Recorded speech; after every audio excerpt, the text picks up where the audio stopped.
మీరు ఏం అడుగుతారు? ఈరోజు 4/9/2024 నాడు పులగం పిచ్చమ్మ పెరకకొండారం గ్రామస్తులు నల్గొండ జిల్లా వాసులు తన ఇద్దరు కన్న కొడుకులు తన పుట్టింటి ఆస్తి తన కష్టార్జితం స్వార్జితమైన భూమి ఇల్లు అన్నీ బలవంతంగా వాళ్ళ పేరు మీద రాయిపించుకొని తల్లిని 2019లో కొట్టి ఇంట్లోంచి వెళ్ళగొట్టడం జరిగినది.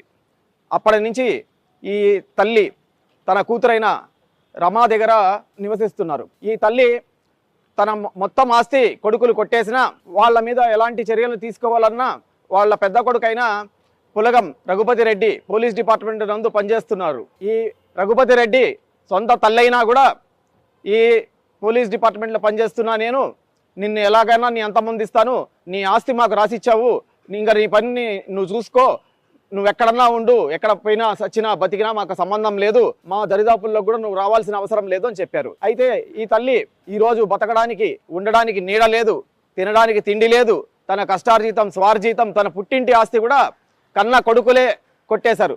బాధ్యతగా ఉండాల్సిన కన్న కొడుకులు అతి ఘోరంగా హింసించి అవమానించి ఇంట్లోంచి ఎల్లగొట్టి నీడ లేకుండా చేస్తే తను తగు రక్షణ అలాగే తన ఆస్తి కూడా తనకి ఇప్పించాలని చెప్పి రైట్ టు ప్రాపర్టీ అలాగే right to life and personal Liberty ఎంచుకొని హ్యూమన్ రైట్స్ కమిషన్ని ఈరోజు ఆశ్రయించడం జరిగినది. నాకు తగు రక్షణ నా బిడ్డల నుంచి కలుగు చేయాలని చెప్పి హ్యూమన్ రైట్స్ కమిషన్ వారిని వేడుకొనడం జరిగినది. హ్యూమన్ రైట్స్ కమిషన్ వారు ఈరోజు ఈ పిచ్చమ్మ గారి సోదరు పిచ్చమ్మ గారి పిటిషన్ స్వీకరించి విచారణకు పిలుస్తామని చెప్పినారు. నాకు ఏది అయినా నా బిడ్డకి ఏదైనా నా కొడుకుదే బాధ్యత. చచ్చిపోతే నా బిడ్డ చచ్చిపోయినా నన్ను చంపినా ఎవరు చంపినా వాళ్ళదే బాధ్యత. అది మాత్రం నాకు న్యాయం చేయాలి. మున్సిపల్ కోర్టు కానీ సెషన్ కోర్టు కానీ హైకోర్టు కానీ మీ అందరికీ మీకు నమస్కారాలు చేస్తున్నా. వకీళ్ళకి కానీ మున్సిపల్ సావులకు కానీ ఇటువంటి కష్టం ఏ అమ్మకి రావద్దు, ఏ కొడుకులు ఇట్లా చేయొద్దు.